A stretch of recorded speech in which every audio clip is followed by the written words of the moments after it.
This is Dr. Chris's Radio of Horror program, 91.3 FM, WCUW in Worcester, Massachusetts. And we're here with the creators of Legends and Lies, a very interesting card game that if you're into cryptozoic creatures and the X-Files and all sorts of other kind of unusual things, maybe some people from Massachusetts would possibly know of the kind of weird Bermuda Triangle that we have here, the Bancroft Triangle. It's very unusual, and it's out here in closer to Boston off of 495. There's been legends of tales of monsters and other things, but this couple developed a game based on all these legends, and they're on the show with us now. Guys, introduce yourselves. Hi, this is Diane Sauer. And this is Nick Sauer. And tell us a little bit about this card game that we had a chance to play at Matt's party about a month ago. Legends and Lies, basically it's a game that I developed, started way back in 2001, and it kind of stems from my love of all those strange creatures, like, Bigfoot, the Loch Ness Monster, Jersey Devil, all that kind of stuff, plus all the different phenomenons and stuff that happened. If you think of like the old In Search of series, that's the kind of thing that really was the inspiration. And in the game, you take on the role of a cryptozoologist, as do the fellow players. You're trying to prove various unknown creatures like Bigfoot and stuff. And while you're doing that, you're not really above discrediting the other cryptozoologists because you want to be the most famous cryptozoologist, and as such you would leak stories possibly to the tabloid press to discredit the creatures that they're trying to prove. Where did the idea for the development of this game come about? Where or when? When and like what made you choose this subject? Like I said, it was a subject that I always really loved. I loved, like I said, when I was a kid, In Search Of was big. I don't know if you remember like Chariots of the Gods. There was like even like Bigfoot was on like $6 Million Man. It was kind of a big thing. The Bermuda Triangle. You heard things about that all the time. And those are the kind of things that I always found interesting. And when it came around to doing a card game, I thought, well, no one's ever done a card game about this, and this just seems like really a really good subject, and that's ripe for the taking. And Nick, he, I think I don't remember. Were we dating when I started working on this? I don't even remember now. Yes, we were dating. Yes. So, and he's got like an encyclopedic knowledge of games, and he's done some games himself. So it was a great help to have him all through the years to play test this and to get it to where it's at. How long does it take to make a game like this? How many years? Well, I mean, I had a working idea fairly quickly, but to really hone it and to get it right and to get it working smoothly, it took several years, and really I'd say hundreds of play tests. I mean, even to the point now that even after it's been published and it's out there, I've been talking about adding like one little rule that is, I kind of think this is something that rarely happens. I'd like to add that rule to cover this just because I can, So it takes a long time to do it right. I mean, a lot of people think you can just come up with a game and just plop it out, which I guess you can, but it's not going to be very good, and it's very likely to be broken if you do it that way. Yeah, just by way of example, so the real final modification to the base game was probably about 5 years ago, where we changed one type of card to another type. So you're constantly meddling with these things as you work on them and stuff. What?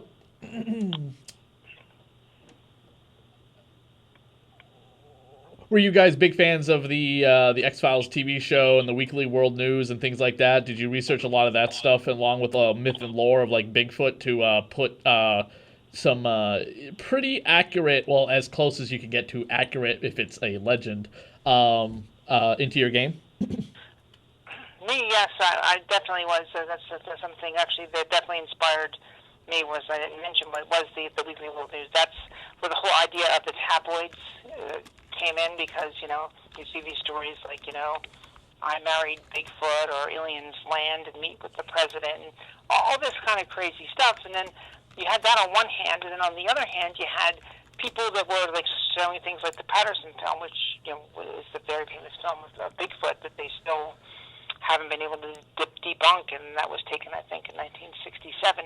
So you kind of had these two extremes, and I think how kind of they play off each other. Like there's the people that would really like to prove some of these things, and then there's the people that don't take them seriously at all, which kind of discredits the people that may actually seriously be trying to prove them. Just for example, though. Wait a minute. I thought they debunked the Bigfoot video, and it had finally come out that it was a giant hoax, and the guy in the video is a guy in a suit, and they admitted the people who filmed it admitted to that. I've read several websites about that. Nope, that's definitely not. You're talking about. Well, the one guy died. The Patterson died in the early 70s. Grimley, who was the other guy that was with him, is still around and still on the circuits, and still holds to his. Still contends that the film is genuine. Yeah. Yep, and there's been like a lot of shows where they've tried to like really go in and scientifically disprove it. I mean, trying to get somebody to simulate the walk that's done in that, and they haven't been able to do that. Blowing the film up to the level that they could not possibly have imagined it could have gotten blown up to back then, and finding more details like they know it's a female because you can see breasts, and you can see like the muscles move when the arm moves. You can actually see the muscle flex. The mouth is opening and closing. Yeah, it's still open for debate, obviously. Yeah, it's still open for debate, but it's still not been disproven. Yeah, definitively so. Yeah. I'm just looking at an article from Rue Morgue magazine where they talk about that the guy, the one that's alive, is saying that he admitted that it was a false.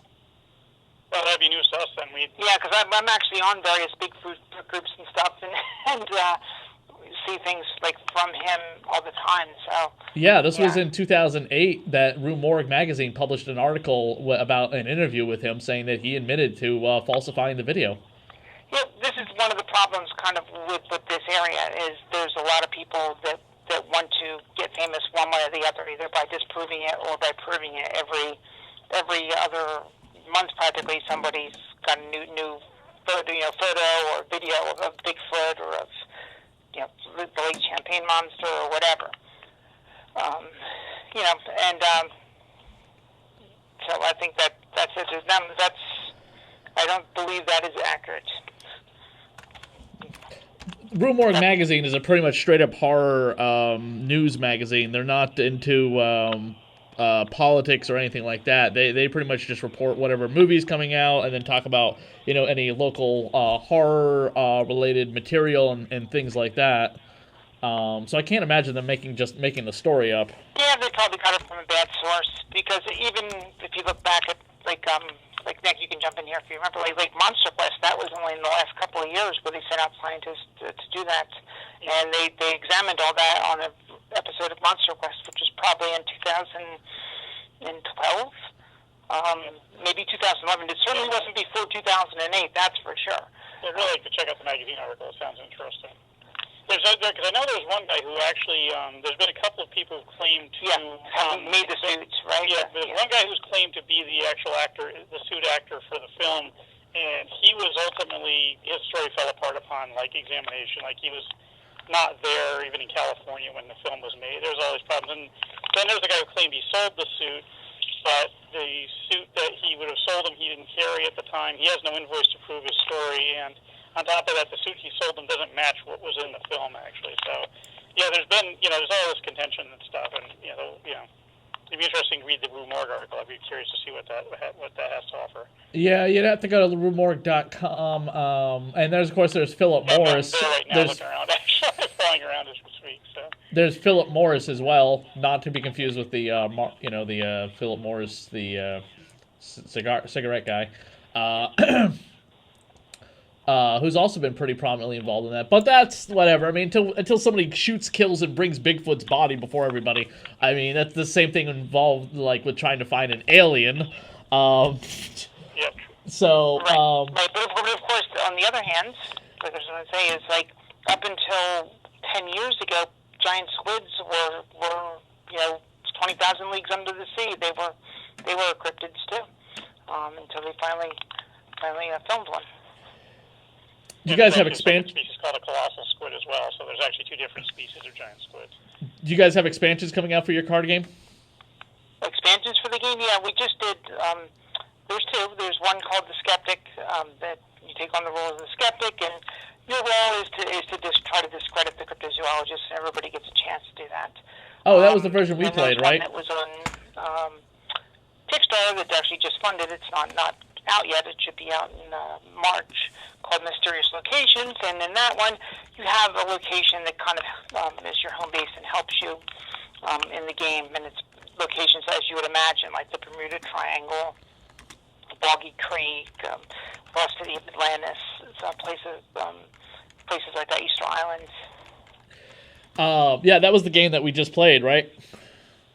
I don't remember, did we play with those? I don't remember if we actually played with the Mysterious Locations or not. I think we did play with the, because I do remember, like, the whole, like, debunking the skeptics and stuff like that thing. Oh, we did play the Skeptic, yes. We did play a game of the Skeptic, yes, that we definitely did do. But I don't think we played the Mysterious Locations. But that, and then after that, probably late in the year, 2015, we're going to come out with one called Cryptid Hunters, and that's kind of making fun of all those TV shows like Finding Bigfoot, Monster Quest, Paranormal, this and that. And so that's kind of what that one's going to be about. What do you guys hope that people will take away from your game different from other card games? Well, for me, one of the biggest things, and one of my biggest complaints so often about games, especially card games, is that they don't really work the theme in very well. The theme's kind of plastered on top of it.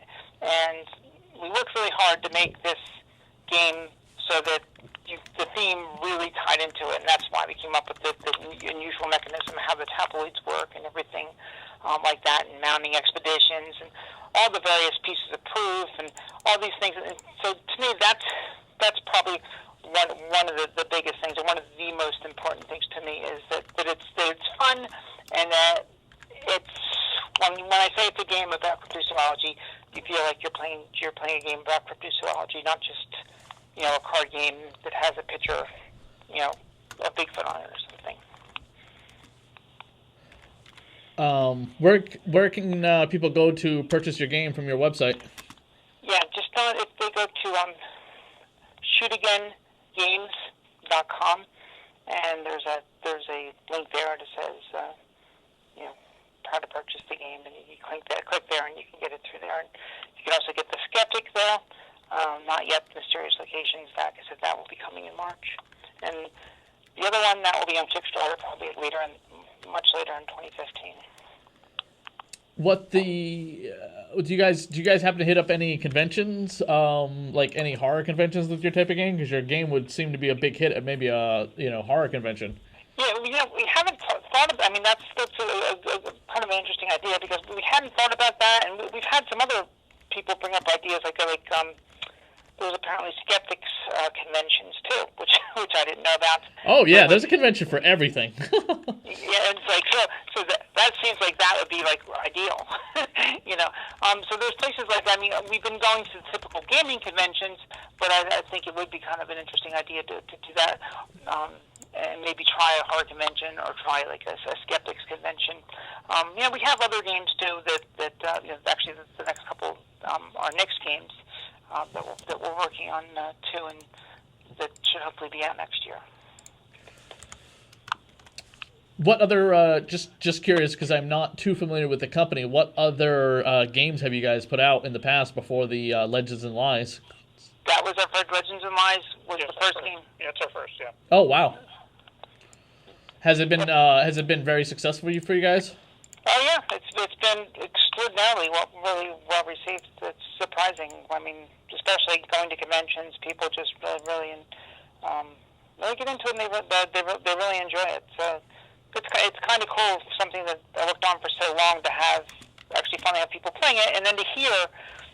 Like, I think one of the coolest things is last year at Origins, I had taught it, to a couple of groups of people one day, and like the next day, somebody who I hadn't taught, who I didn't know, came up and said, "Hey, where can I get your game for me? Because cause I really liked it." And I didn't even know who the person was. And they were like, "Oh, well, my friends had played in your game yesterday, and they bought it, and they brought it back to the hotel room, and they taught it to me, and I loved it, so I had to come in and get it." So that's kind of neat. Cool. Yeah, I definitely would look up more of the the skeptic conventions, because that would be the kind of the whole Weekly World News crowd would definitely kind of grasp onto your game and really gravitate towards it. Yeah, I think so. And the next game that we're doing is next game is called Looting Atlantis, so it's kind of an Atlantis theme, which I guess would kind of fall into that area too a little bit. Cool. Is there anything else you guys want to add? Nothing I can think of. How about you, Nick? No, I think we covered all the major points. So. Yeah. Who's the artist for your cards? We have a couple of artists. The first artist from the was Bess Godin, and then we got Brandy Fedig, who did the art now for a couple of the Skeptic cards. Then she did all of Mysterious Locations. And then now when we do, eventually we're starting to actually plan about doing a second edition of it, and we're going back and looking at different pieces of art we might want to replace and finding different artists. Making it a different approach to that, and that rather than go with one artist, I think I'm going to go and say, okay, I'm looking for somebody that really draws a really cool Bigfoot, and that's who I want to do the Bigfoot cards. Because there are people out there that have specific drawing interests, and that's what I think I'm going to do for the next time. Cool. Awesome. Well, I wish you guys the best of luck and success. I really enjoyed the game when I played it with you guys, and I look forward to seeing what else you guys come up with in the future. Okay, so thank you so much.